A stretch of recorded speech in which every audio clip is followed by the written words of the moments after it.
quantum atomic structure, and human emotion, transforming traumatic memories into high vibration, empowered self-love. Science has an evolving and maturing understanding of the universe, or multiverse, as we now refer to it. It draws a perfect parallel to our human experience of maturing from childhood to adulthood. When I was a child, I was taught the atom had a solid core, like the sun, and tiny particles called protons and neutrons orbited around this nucleus like a microscopic solar system. This particle view was presented not as theory, but as fact. Similarly, when I was a child, I knew I was the center of everything and the causation of all that happened around me. When I was rejected, abandoned, suffered an injustice, was humiliated, or was betrayed, the 5 universal traumas of childhood, I knew it was because I was somehow not worthy of being loved. I must be a bad child. And if I could just somehow be better, these things would no longer happen to me. As humans have expanded their consciousness, we now have a new understanding of the atom.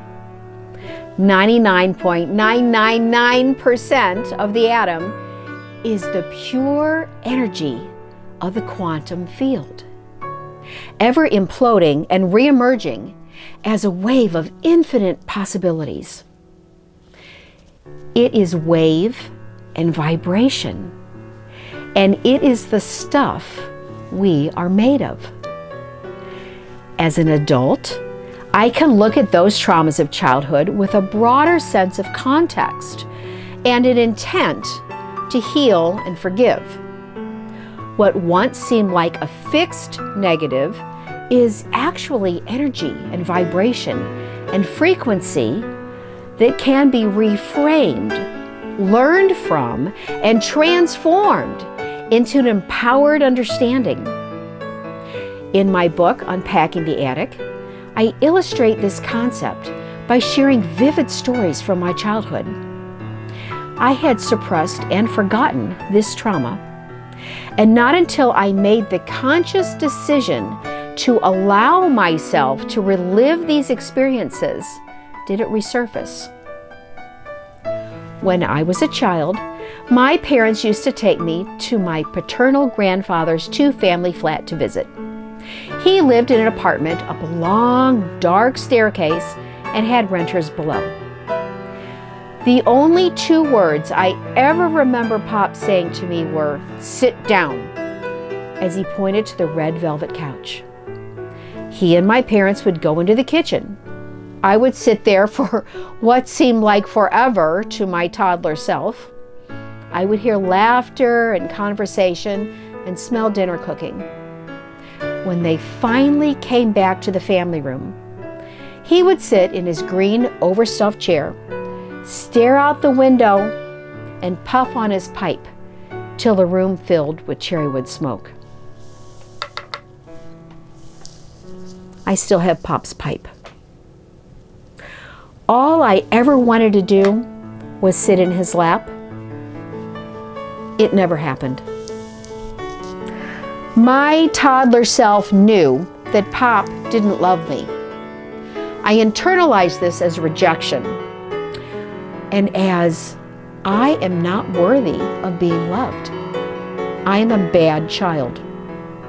And I thought if I could just be good enough, we could someday have that conversation and connection that I longed for. I carried this internally for decades. As an adult, I would take groups of piano students to his nursing home to perform Christmas carols for the residents. Pop would always leave halfway through the performance. We never had that conversation. I carried this anger, resentment, and rejection that was always there just below the surface. When reflecting on this, I remembered my mother saying, "Pop lost his lust for life when his wife, your grandmother, died." Grandma died in her 50s of diabetes.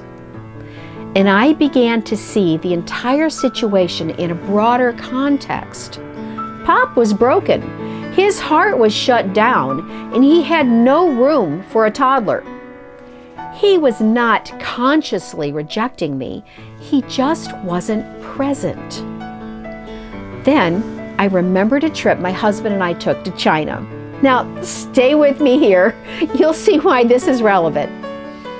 We were touring Qian, where the terracotta soldiers are displayed, and there were streets lined with vendors selling stacks of paper pictures of houses and cars, washers and dryers, stoves and refrigerators, lots of random things.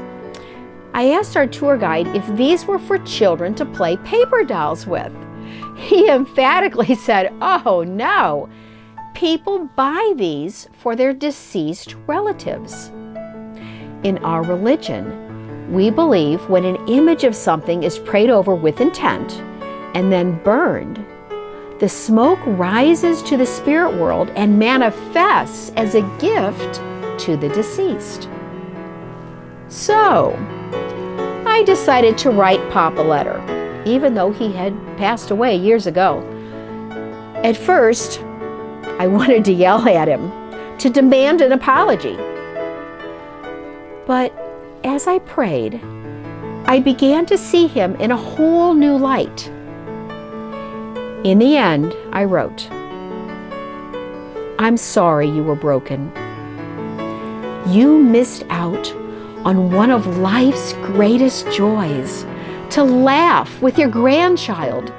We both deserve so much more. But I forgive you." And I put the letter in a green ceramic bowl representing Pop's chair, and I lit it. As the smoke rose, I felt a wave of energy.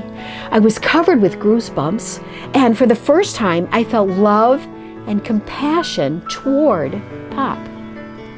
I let go of all that suppressed anger and the negative self-image of being unworthy of being loved.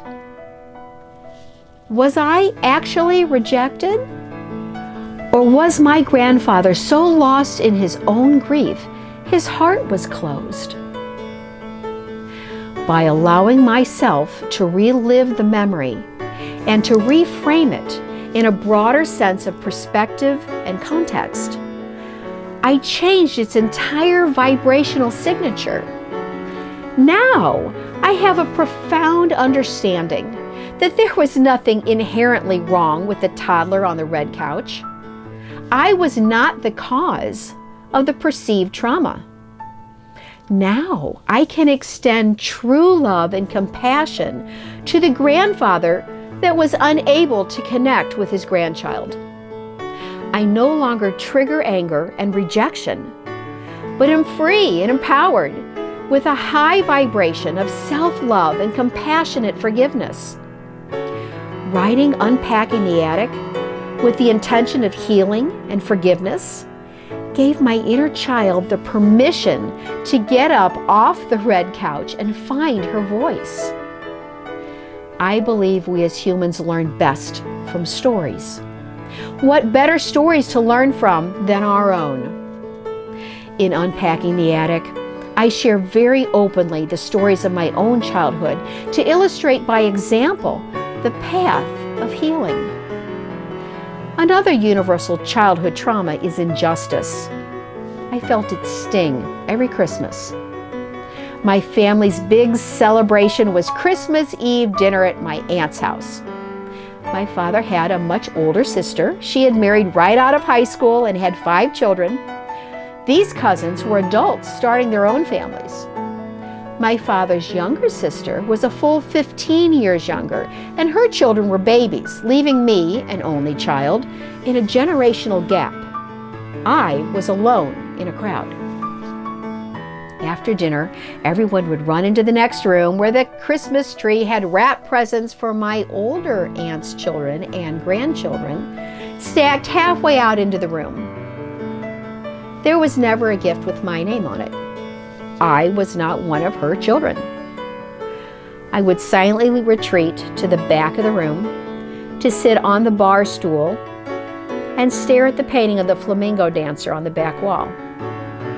I would escape into daydreams of the art I would collect for the walls of my imagined future as wrapping paper flew and squeals of delight came from my cousins. All these years later, as I reflect and relive these memories, I realize the profound values and lessons embedded in them.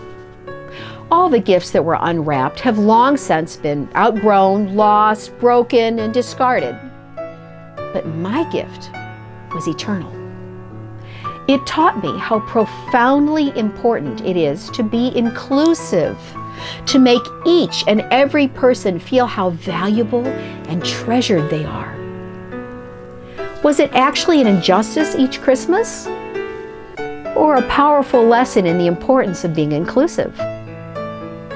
Taking the time for retrospection can move us from our low vibration of anger to the high vibration of resilience, gratitude, and forgiveness. Our minds and emotions, the heart-brain connection, hold the keys to empowered strength, both physically and spiritually. Like building a strong immune system, we can build a vibrational shield of strength. This can make us less sensitive to the environment. Just like two people exposed to the same virus, the one with the strong immune system is unaffected while the person with the weak immune system falls sick. When we have a sense of self-worth, when we love ourselves and live in gratitude and forgive old wounds, we empower and fortify our own electric signature. Just like the feeling you get when someone walks in the room, you feel their energy. Are you attracted to them or repulsed? What energy do they project? You can choose your own energy and vibration. Unpacking the Attic is about making that choice. It is possible to rewrite old negative narratives with high vibration empowered new ones. One of the most magical things on this earth is water. It will actually change its crystalline structure in response to human words and emotions. If we write, "I hate you," on a glass of water, the molecules arrange into jagged shards. If we take that same glass of water and write, "I love you," on it, the water inside will arrange into beautiful, symmetrical, flower-like designs.